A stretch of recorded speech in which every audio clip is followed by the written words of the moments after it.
When introducing data communications and computer networking, one of the things we often refer to is packets.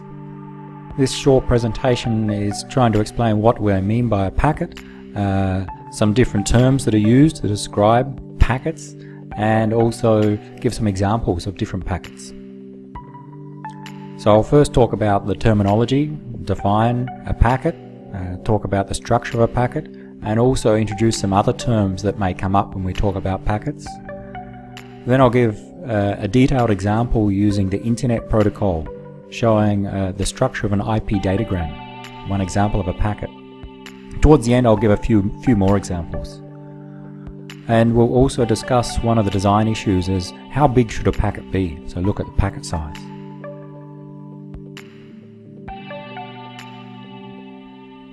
Communication protocols are about sending data, and the data can be treated as a sequence of bits, zeros and ones. However, most communication protocols don't just look at a continuous sequence of bits, they group those bits into separate pieces. And each piece of data is called a packet. A packet can be broken into three main parts. We can say a packet has a header, payload, and a trailer.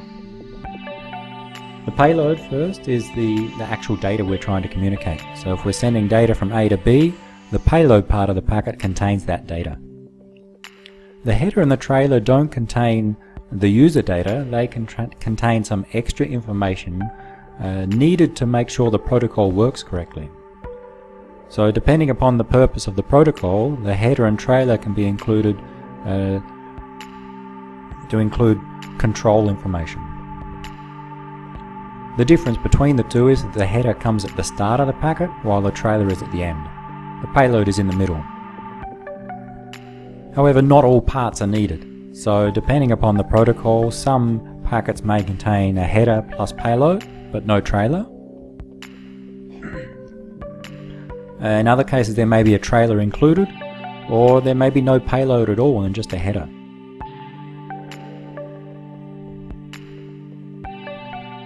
Unfortunately, like many topics in technology, there's no one standard for the terminology used when we talk about packets. Even the word packets is not a standard. There may be other names used by other sources, other people. Frames, a datagram, segments, packages, messages. And it differs amongst different protocols and sometimes amongst different layers. So if we look at a layered perspective, we may hear of an application message. At the transport layer, talk about TCP segments, whereas UDP talks about datagrams.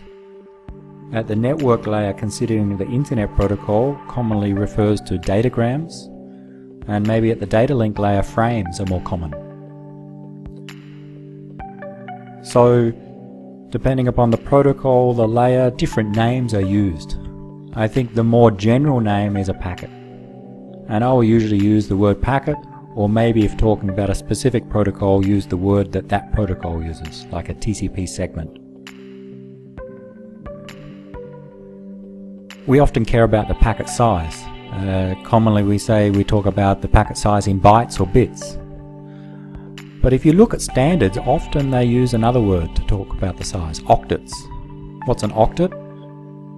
An octet is 8 bits. Well, how does that differ from a byte? Because normally we assume 1 byte is 8 bits. Well, in the past, in very special cases, it was the case that 1 byte wasn't always 8 bits. So therefore, to be precise, the word octet is used. However, when I talk about packets, I'll usually use the more informal word byte. So we'll talk about bytes, and whenever I say a byte, I mean exactly 8 bits.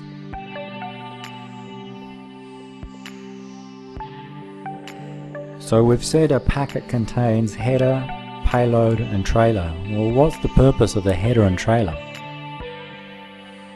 As we said, they contain some extra information, not the actual data, some extra information to help the protocol work correctly. And that's quite broad because it actually depends upon what the purpose of the protocol is. Is it an application layer protocol to support web browsing? then that extra information may be some information about the web browser or the request being made? Or is it a protocol about the wireless LAN data link layer, where the extra information may be MAC addresses? So the sender, when they send a packet, includes the information in the header, so the receiver, when they receive that packet, can correctly process the data and, when needed, respond correctly. When we talk about a header or a trailer, we usually define the information in the header or trailer into a separate set of fields. And each field, we can say, has some value. So a header is made up of fields, and each field has a value. The number, what the fields mean, and how big those fields are is defined in a standard. So a standard that defines a particular protocol specifies those values.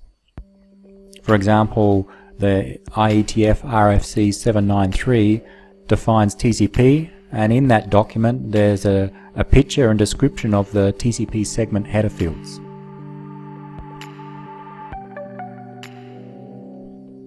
Many protocols define a default header, usually of a fixed size.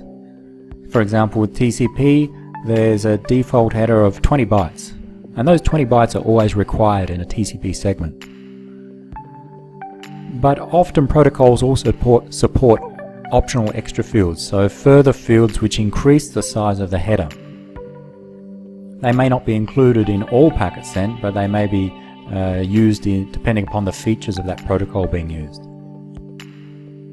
For example, IEEE 802.11 wireless LANs. In the MAC data frame, there's typically a 24-byte header, a 4-byte trailer, but in fact there may be other sizes possible depending upon how the wireless LAN is used.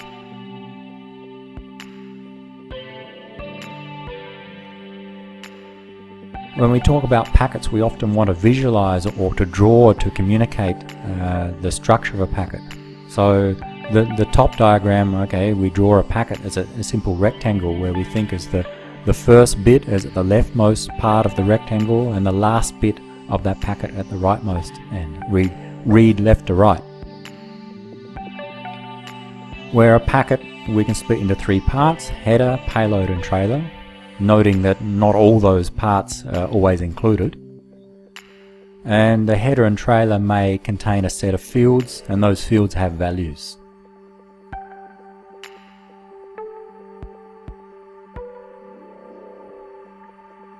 So why do we have both a header and a trailer? They both contain information to support the protocol operation. The difference being the header is at the start of the packet, before the payload, while the trailer is at the end, after the payload. Again, why do we need both? Well, it depends upon how devices process and can give some different performance characteristics. Devices typically process the packet as it is received. So the header is received first, then the payload, and then the trailer. That means as the device starts receiving the packet, it can start processing the information in the header, even before the rest of the packet has fully arrived. So before the data and the trailer has arrived, the device can be doing something based upon what's in the header. One example is a router. A router is a device that receives packets and sends them on to another link. It normally doesn't care about the contents of the data. So in that case, what the router can do is, as it starts receiving the packet, it looks at the header fields to determine where to send the packet, even before the entire packet has been received. That's why putting the information at the start is beneficial. So why would we need information at the end in the trailer? Well, sometimes we need extra control information that's dependent upon the data. A common example is a checksum. We perform some error detection, so we calculate a checksum across the data. So the receiver, the device that receives the packet, needs to read the entire header, the data, before it checks the checksum contained in the trailer. So it makes sense then to include that checksum information in the trailer at the end. Most protocols use a header, some use both a header and a trailer. To keep things simple in the diagrams and the examples I show, I'll usually just consider a header. So what's in a header or a trailer? Some examples: addresses. Who sent the packet? Who are they sending the packet to? So IP addresses, MAC addresses. The length of the packet, or the length of the payload or the header. In the case we have different lengths headers possible, we may need to specify how long it is. Sequence numbers, ACK numbers, the version of the protocol being used, checksums, error detection codes.